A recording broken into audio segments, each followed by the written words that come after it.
ஒரு 3 டேஸ் வந்து அப்படியே கொஞ்சம் ரிலாக்ஸ்க்காக வெளியில் போயாச்சு. எங்கே போயிருந்தோம் அப்படின்னா பாண்டிச்சேரி தான் போயிருந்தோம்.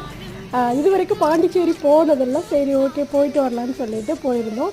அங்கே வந்து பீச்சுக்கு பக்கத்துலேயே தான் வந்து ஸ்டே பண்ணியிருந்தோம். அப்போ தினமுமே காலையிலையும் சாயந்தரமும் பீச்சுக்கு போயிட்டு ஃபுல்லாக வாக் போயிட்டு வர்றது. அப்படி தான் அன்றைக்கி காலையிலே பார்த்தீங்க அப்படின்னா நேரத்திலே 6 மணிக்கெல்லாம் வாக் போயிட்டு அங்கே வந்து பார்த்தீங்கன்னா இந்த சங்கு சிப்பி எல்லாம் வந்து அந்த கடல்ல இருந்து நிறைய அந்த அலையில் அடிச்சிட்டு வந்துட்டே இருந்தது. கொஞ்சம் கொஞ்சம் நானும் என்னோடய பையனும் கொஞ்சம் கிராஃப்ட் நம்ம வீட்டில் செஞ்சு வைக்கலாம் அப்படின்னு சொல்லிட்டு கொஞ்சம் அப்படியே புறக்கிட்டு வந்தோம். ரொம்ப குட்டி குட்டியாக சங்கு ரொம்ப அழகாக இருந்தது பார்க்குறக்கு. நல்ல ஒரு நம்ம வீட்டில் கொண்டாந்து வைக்கிறதும் ரொம்ப நல்லது. கடல்லேருந்து எடுத்துகிட்டு வந்த பொருள் நம்ம வீட்டில் வைக்கிறது ரொம்ப நல்லது. அதோடவும் சரி கொஞ்சம் கிராஃப்ட்டும் செய்யலாமேனு கொஞ்சம் அப்படியே எடுத்துகிட்டு வந்துட்டு அப்படியே ஃபுல்லாக வாக் போயிட்டு சூப்பராக ரிலாக்ஸ் பண்ணிட்டு வந்துட்டோம். இதோட ஃபுல் விலாகு நான் வீடியோவாக கொடுக்குறேன்.